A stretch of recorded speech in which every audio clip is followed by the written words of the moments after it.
Good day, YouTube. It's me. I am finally back after a month or so of disappearing. Sorry about that, everybody. Some weird stuff in me life happened, and yeah, I'll tell you about it some other time. Right. Now, as you no doubt have read the title, today I'm going to show you a trick to identify whether or not any of these kind of things, uniform pieces, medals, or helmets, are real, replicas, or just fake. Now, this is a little bit clickbaity, I will tell you, because it is by no means bulletproof, as well as the fact that it doesn't work on any military equipment that is new production. This only works on equipment that was made before the days that nylon became very, very common, if not the only thing that we produce stuff out of. Right. So what is this little trick that I am here to show you about? Well, it's called a burn test. If you don't know what that is where you... This will probably be the one I'll test on. You get a piece of metal, uniform, or helmet strap like this, and you cut it off, and then you take a lighter or a match to it and burn it next to some nylon, something that you know is nylon, and then burn what you cut off from the really badly conditioned, because it was sat in a cupboard for 60 years, metal that I have. And what will that tell you?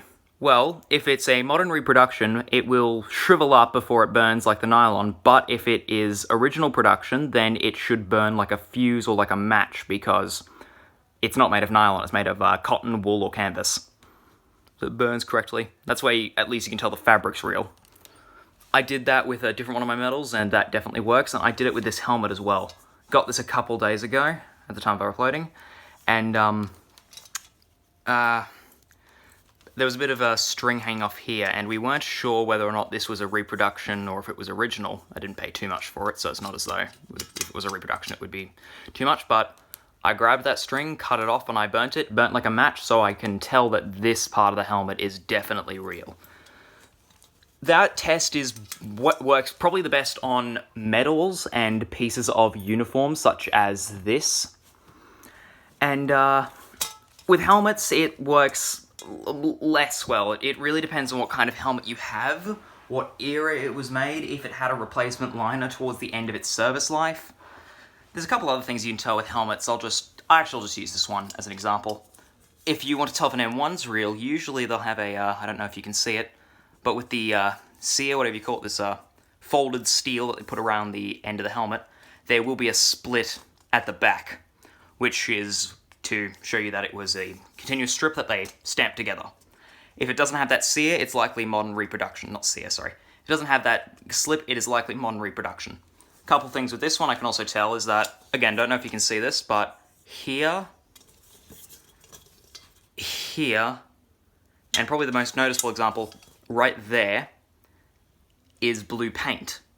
That is the paint from locker rooms that the US military and some European armies use in their storage rooms. So more than likely this would have been in one of those storage rooms. The markings are a bit strange. Marking on this one's up here. You're probably not going to be able to see it, but it's there. So I don't think this is US manufactured. It could be European, but I know that it's real because I've done the burn test. The chin strap is real.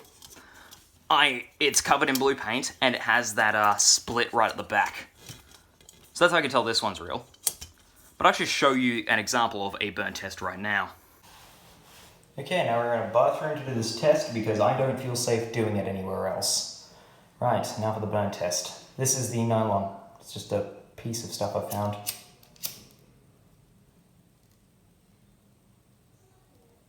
See how it shrivels up like that? It burns up like oil. It means it's nylon. I know this is nylon because I said it was. I got it from a piece of nylon. Here is a small piece of the metal ribbon. It doesn't shrivel up. It burns continuously, like a match. Here's a longer piece.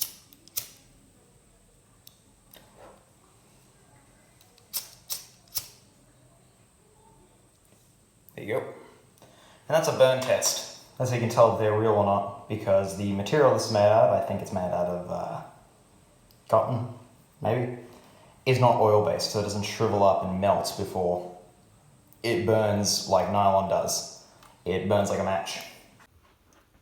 And that, everybody, is roughly a pretty reliable way of how to tell whether something made out of, well, just anything that is ribbon, stringed, based, sewn, anything like that, is real or reproduction. Done burn tests on all of these, so I know this is real. I was almost confident that I'd be surprised if these weren't real, because this is my grandfather's National Service lower webbing kit. I haven't actually figured out how to properly use it yet, because, Jesus Christ, good luck trying to figure out how this works. How do you use this belt? It's difficult. This, I was also certain is real, much like my other Pacific Star medal. This was my great-great-uncle's. He was a medic in the Pacific, so yeah, I knew these were real, but it was a good example to use. It was really useful in determining this thing, because we were quite worried, especially last night, that this was reproduction, which, honestly, that wouldn't be too much of a bitch if it was a reproduction, but it's nice to have an original, if you know what I mean. Anyway, that is the video. This is the first time I've done this in a long time, no face today, but it's good to be back. Thank you very much for watching.